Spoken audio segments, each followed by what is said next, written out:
Hi, boys and girls. Since we're not together today, I was hoping that I could start reading Lawn Boy, the book that's going to go along with our stock market project. So one of your assignments today will be for you to listen to me read the first chapter.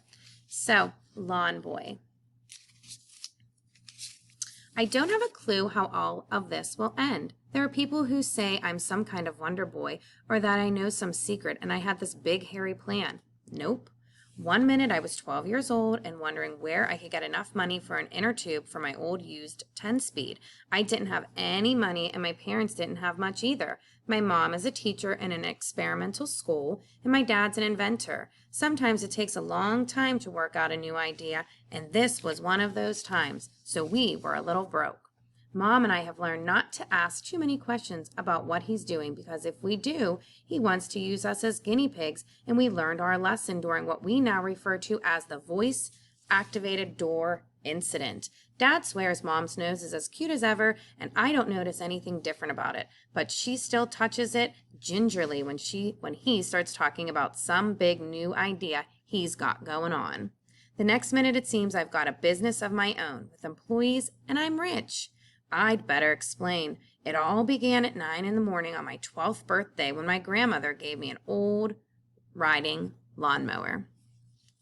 My grandmother is the kind of person who always thinks that no matter how bad things might seem, everything will always come out all right. Her hair could be on fire and she'd probably say, "Well, at least I have light to read by." She's the most positive person in the world and amazing and fun to be around, but in a strange and happy way, sometimes she seems to be about 9 bricks shy of a full load. You can say, I think the Yankees will win the World Series again, and she'll answer, "Yes, but it is still nice to put carrots in stew for the flavor." And you'd think that somewhere inside that brain, maybe a screw came loose. Then you find out that the last time the Yankees won the World Series, she made a stew and forgot to put carrots in and blamed the Yankees. She never liked them anyway. When the stew tasted funny, she still doesn't like the Yankees. It all makes sense if you wait long enough, she says. So when I turned 12, she came to the house with an old riding lawnmower in the back of her Toyota pickup.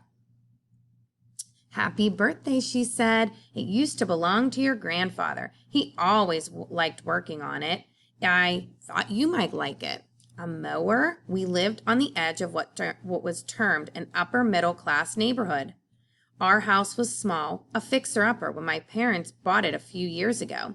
It had a yard the size of a postage stamp, and the grass never seemed to grow enough to need mowing. It sprouted up, stopped, gave up, and died. Over and over.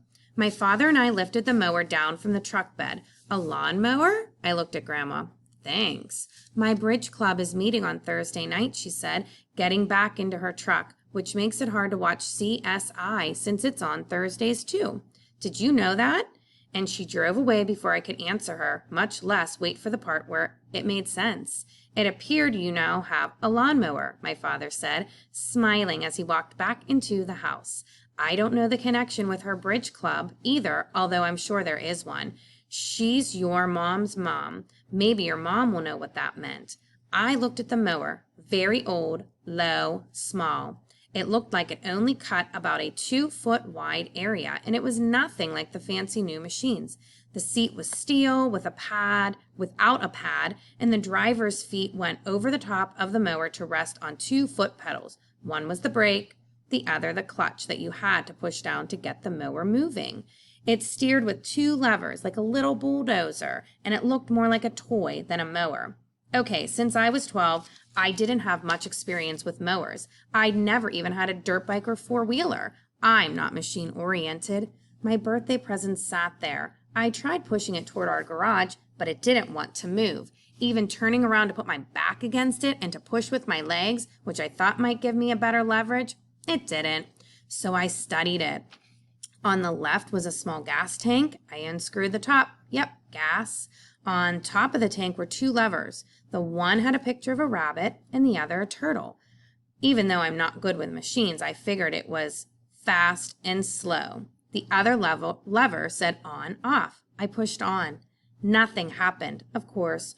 On the very top of the motor was a starting pull rope. What the heck? Why not? I gave it a jerk, and the mower sputtered a little, popped once, and then died. I pulled the rope again, and the motor hesitated, popped, and then roared to life. I jumped back. There was no muffler.